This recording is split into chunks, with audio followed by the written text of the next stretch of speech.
All right, today we're going to be architects, but we're not building with bricks and mortar. Nope.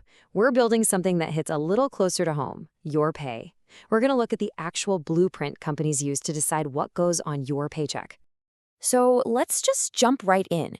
Have you ever, really looked at your paycheck and just wondered, how in the world did they come up with this specific number? What's the actual logic here? Yeah, it can feel kind of random, can it? Like, is there some complex science behind it? Is it more of an art? Or did someone in HR just, I don't know, throw a dart at a board?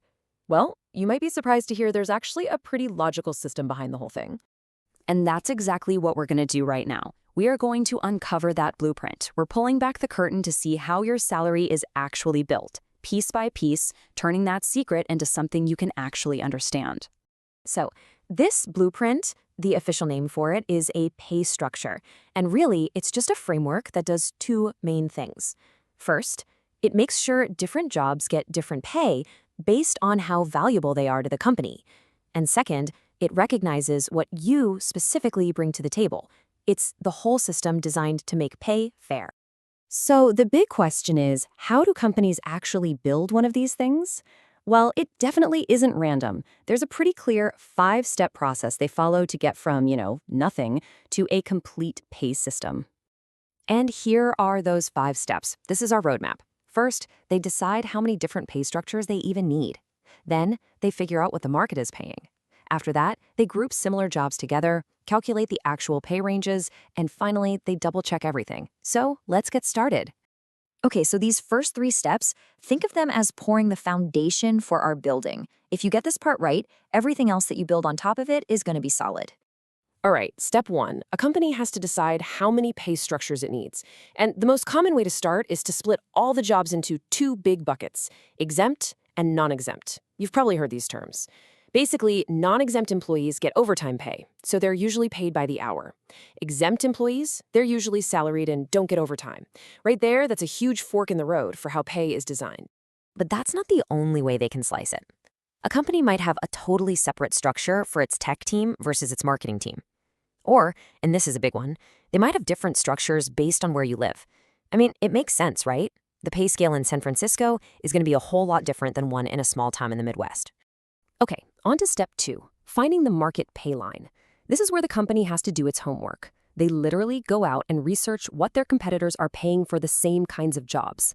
All that data gets plotted on a graph, and that line they draw, that's the market pay line. It's basically the going rate for a job.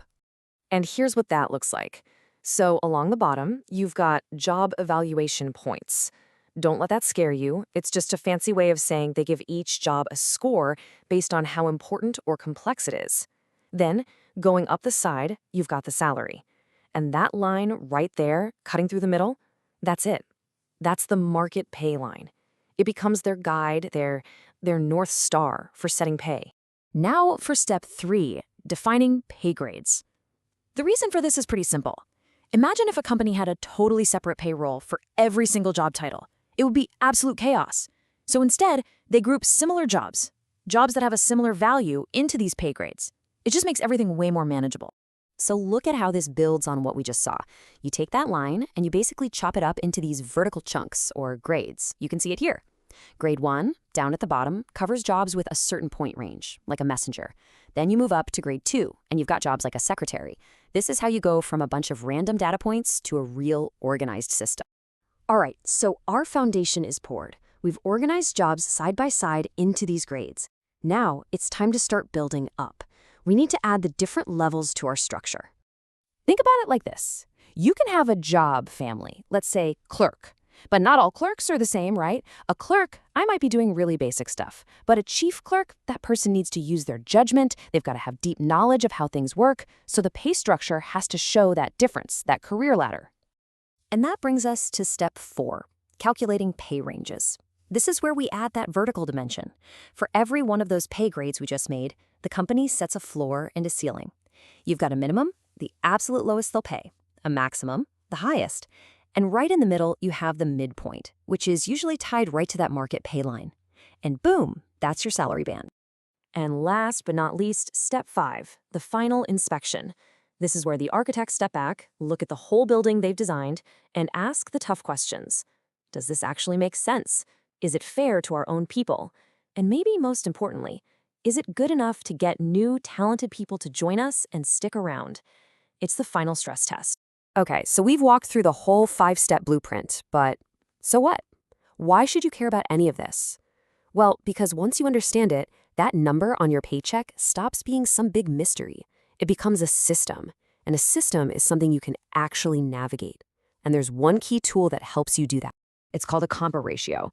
And it sounds complicated, but it's actually super simple. It's just a number that tells you exactly where you are inside your pay range. If your compa ratio is 1.0, you are dead center at the midpoint, the market rate. If it's less than 1, you're in the lower half. More than 1, you're in the upper half. It's like a little GPS for your salary. And this is the most important part. This compa ratio thing, it's not just some weird tool for HR. It's for you. When you understand these ideas, pay grades, ranges, your own compa ratio, you suddenly have the language to talk about your pay and your career in a much more powerful way. It gives you a real framework for those conversations. Which kind of brings us full circle, right? We've just seen the entire logical step-by-step system behind how your salary is built. It's not magic, it's not random, it's a blueprint. So my question for you is, now that you know how the system works, do you think pay should still be a secret? Just something to think about.